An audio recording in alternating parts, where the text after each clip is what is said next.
What is going on, Colts Nation, and welcome back to another episode of Bring the Juice. Your guy, Cody, here. Happy Victory Monday, Colts Nation. It feels good.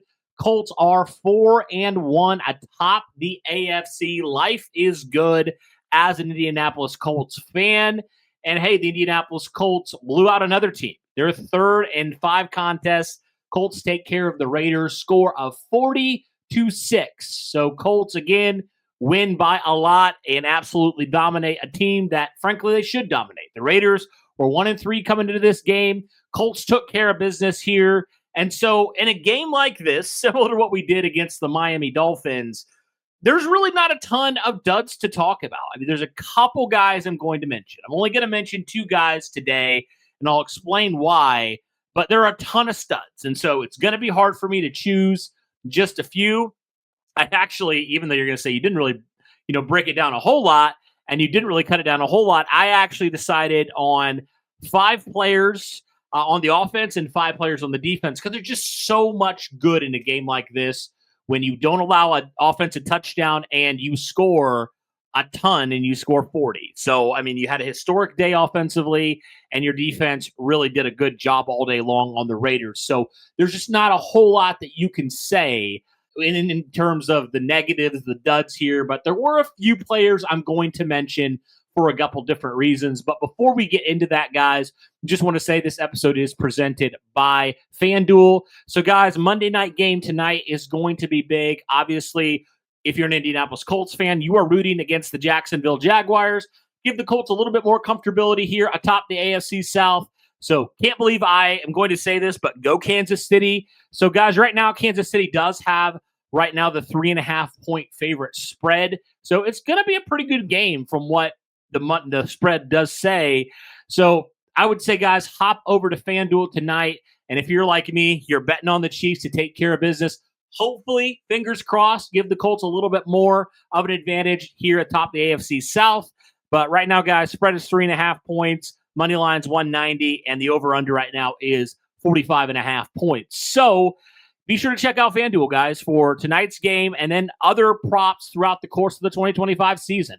If you've been betting on the Indianapolis Colts so far through 5 weeks, you've been pretty happy with the results. So, guys, there's so much more in terms of the entirety of the 2025 season that you definitely want to check out on Prize Picks. But again, shout out to them. They are our sponsor for the 2025 season. So with that, guys, let's hop into, I want to kind of do the duds because like I said, there's only a couple. There's 2 guys in particular I want to point to here. The first player has to be Joe Bashi, the linebacker. I mean, he was just consistently getting beat, doing very dumb things, whether it was on defense. He did have a holding on a kick return that wiped away a kick return touchdown by Ashton Doolin. So I just look at that and I say, man, it's just really unfortunate that Joe Bashi struggled as much as he did. I mean, he was doing some good things in training camp, and we really saw Joe Bashi, after a while, start to get out snapped by a couple different guys. Actually, when you look at the snap count overall, Bashi actually got out snapped by guys like Austin Ajak and a few other guys. So could this be the beginning of the end for Joe Bashi starting with this Colts defense? I certainly hope so, because he was definitely a liability out there for this Colts defense, and I think they have to in some way, whether it's starting a guy like Ajak or giving Segun Olubi more of a role here in this defense.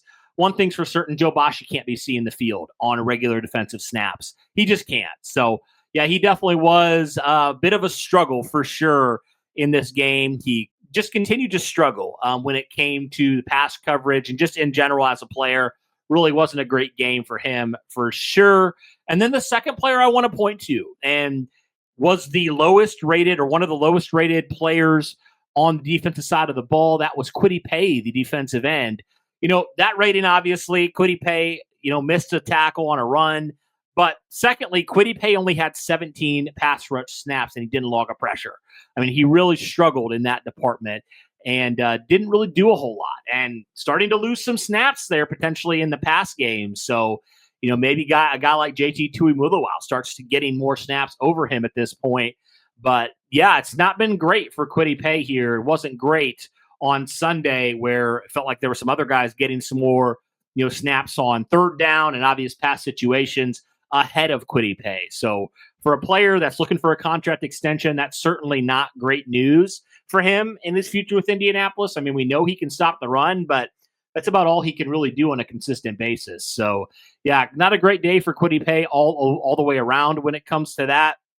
And that's really it, guys, for the duds. Like I said, in a game where you dominate as thoroughly as you did, there's going to be a lot more studs than there are going to be duds in this game. And I actually, as I was looking at this list, I realized that I forgot a player that I'm going to add. So I lied to you. I'm going to actually have 6 offensive players because I have to talk about this player. The first player you got to talk about on this offense, I mean, Daniel Jones just continues to be an absolute stud. Had an off day against the Rams, although you can also argue a touchdown wiped off the board there because of the A.D. Mitchell thing. So he would have had 2 touchdowns in there, but definitely turned the ball over more than he has the entirety of the 2025 season. But definitely was a nice bounce back game for him. 20 of 29, had over 200 yards passing, 2 passing touchdowns, just kept your offense on track. And, to the other credit of the team, you didn't have to go on these long drives. You didn't have to do that. That's why you look at some of the numbers. You're like, it's nothing crazy, but he's a big reason why the Colts were perfect in the red zone. I mean, he just kept them on track. He had probably his best throw as an Indianapolis Colt. He was on the run, rolling to his right, found Michael Pittman in the end zone, and also shout out to Michael Pittman, who had a touchdown on his birthday as well. So, yeah, Daniel Jones was methodical. I thought he was exactly what you hoped he would be, and he had a nice rebound game here from a definitely not his best performance as a Colt, although I don't think it was bad per se. Definitely good to see Daniel Jones get back on the right track there and be able to find his receivers and just continue to do what Daniel Jones has done with the Colts here in 2025. So definitely want to shout out Daniel Jones. Great job, great stuff there from him. And then when you look also at the running game, although when you look at the pure numbers, it's not crazy impressive. I think this is the lowest rushing total he's had through the course of the 2025 season, but Jonathan Taylor had 3 rushing touchdowns in this game, so I have to mention him. And like I said, similar to Daniel Jones, your offense was given a ton of opportunities within Raider territory, and they were able to capitalize. And JT had 3 rushing touchdowns, so how could I not put him on this list? And really felt like when he had opportunities, he made the most of them. The Raiders, to their credit, for the most part in that first half, I thought they did a pretty good job at slowing down JT and not giving the Colts a ton of space to run. But really, I felt like starting in the end of the second quarter and then moving on to the second half, the Colts really got Jonathan Taylor going, and he was able to get some space there. And I think at halftime, he had like only 3 yards per carry. Got that up a lot in that second half for sure. So, yeah, JT was an absolute stud, even though the numbers won't necessarily indicate it from a yardage standpoint. He was a stud, and he also added a couple catches there, I think around 20 yards in the receiving game as well. So, Jonathan Taylor right near that 100-yard mark when it comes to scrimmage yards there. So, definitely a stud, a hat trick for JT. He's had 2 of them, his second in 5 weeks. So, yeah, definitely shout out to JT. 6 rushing touchdowns now on the year for him. So definitely great stuff there. Should have 7. But anyway, continuing on, Tyler Warren was a stud. When you really went to him early and often, he had a receiving touchdown and really helped to get your running game going in that second half. Although you didn't go to him a ton, I really absolutely believe Tyler Warren was a stud in this game. He's always going to be a stud to me, to be honest with you. He's just so critical to what you do pretty much everywhere you go. And so, yeah, Tyler Warren, an absolute stud in this game. Shout out to him, like I said, first career receiving touchdown for the rookie. So he's absolutely looking as advertised and continues to look as advertised and continues to lead the NFL in yardage for a tight end as a rookie, which is definitely impressive in itself there. So definitely shout out to Tyler Warren for another strong performance there. And then I got to talk about 2 receivers. Josh Downs had his best day as an Indianapolis Colt. He had a couple moments, especially one on a 3rd and 12, where he was so shifty after the catch. Like he'd catch it at 5-6 yards and then turn it into 8, 9, 10, 12 yards. And he would just continue to be such a problem for the Raiders. And I just love to see Josh Downs getting more opportunities because he's an absolute stud when you do get him the ball. And so shout out to Josh Downs, an absolutely great game for him. And then also want to say the guy who was filling in for Alec Pierce, how about Ashton Dulin? He had a very strong performance. He led the Colts in yardage in this game and should have had some more yardage, honestly. But Ashton Dulin is an absolute stud, and I think at least for the time being, he needs to be your wide receiver 4 moving forward. He had a huge catch later in that game. That was an absolute amazing catch, by the way, for Ashton Dulin. So he's reliable. He does stuff on special teams, but he's also a very capable receiver as well. So great to see Ashton Dulin thriving in the role he was given yesterday against the Raiders. So absolutely want to give him a shout out for sure. And then I'm going to end with the offense here, but really just shouting out an entire unit. Colts offensive line, getting Matt Gonsalves back. I really felt like this offensive line, for the most part, did a great job. I mean, like we said, the running game wasn't spectacular in that first half, but really felt like the offensive line was moving bodies in that second half. Daniel Jones got protected all day long. Again, getting a player like Matt Gonsalves back was definitely great.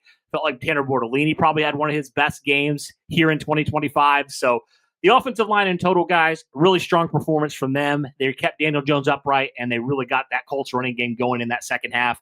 Were able to just wear down that Raiders defensive front. So definitely shout out there to that Colts offensive line. They did great work today when it came to pretty much everything. So shout out to the offensive line there. Now moving to the defensive side of the ball. Again, like I said, you didn't allow an offensive touchdown for the Raiders, although the Raiders did get into your territory a couple times, but you were able to hold, or you were able to force some things for sure. And I'm actually going to lie. I'm going to throw in another defensive player as well, since I had 6 on the offense.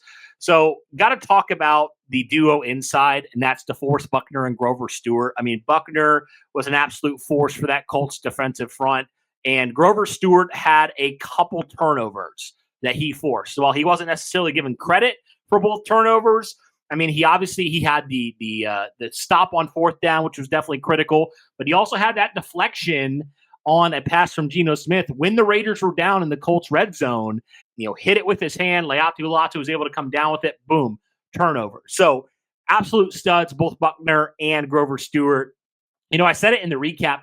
I felt like this was one of the more active games we've seen from both these guys at the same time in quite a while. So definitely want to shout both of them out. I didn't originally have Grove in there, and I was like, how in the world do I not throw in Grover Stewart? He literally helped with 2 different turnovers in this game. I have to have him here in this game. And then I did feel like it was a strong game from Samson Ebukam. I will say early on in the season, I was not impressed with Ebukam. He was absolutely not playing up to the standard. And to his credit, at least on Sunday, he looked really, really solid. And he got a sack and just was consistently causing pressure. Him and Buckner were in the Raider backfield more often than not in this game. So definitely want to shout out Samson Ebukam. I believe he was the highest graded player on the defensive side of the ball, according to PFF. So that's great to see him have this type of performance. He definitely needed that. So, yeah, he was continuing to just get after the quarterback. And also, he did some good stuff in the run game as well. So, yeah, shout out to Samson Ebukam there. Definitely a strong performance. I hope he can continue to build on it. And maybe he's getting back to form now. Maybe he wasn't fully there, and now he's starting to get back into form now. That's my hope, at least. But definitely was encouraging to see what he did against the Raiders and honestly dominate when he needed to dominate. So hopefully that's a sign of things to come for Samson Ebukam. Now, moving on to a couple other players I want to talk about. Charvarius Ward continues to be locked down, one of the best Colts defensive players week in and week out. He just continues to lock down any receiver he's on. Nobody throws the ball on him. He absolutely has one side of the field locked down. And he did it again. He was one of the best corners in the NFL here in week 5 and was just continuing. And you didn't hear his name because, the Raiders really weren't able to do anything, throwing the football. So, yeah, I actually wanted to shout out Charvarius Ward. Did a great job again. I always have to – he might be a player that's routinely like Warren on the studs week in and week out. He's just an absolute lockdown corner. So, great stuff there for Charvarius Ward.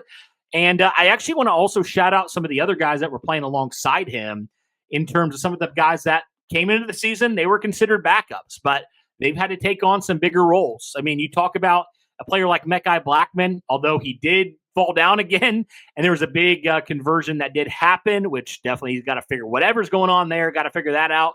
But he did make up for it. He had an interception, almost took it to the house. He stepped out just before he could, but definitely felt like for the most part, outside of that one miscue, he was really, really good in this game for the Colts and filled in well. And that was a question mark. We were like, how is that number 2 corner going to look? Like, what's going to happen there? And then I thought Chris Lamons really played well in this game also. He came in when Mike Hilton went down. He had to occupy that slot.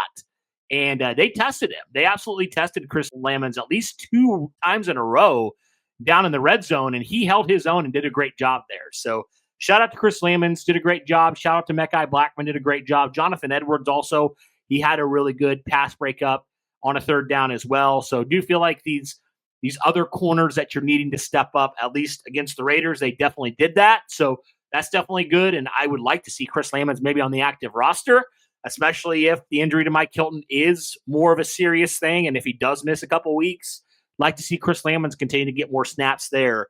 And then the last player I have to talk about, Nick Cross was all over the field again. He did not have a great performance. Call it what it is. Didn't have a great performance against the Rams. He definitely got fooled a few times by Matthew Stafford last week, but he definitely stepped it up and played very, very well. Almost had another interception of Geno Smith, just couldn't hold on to it, but he was really doing well.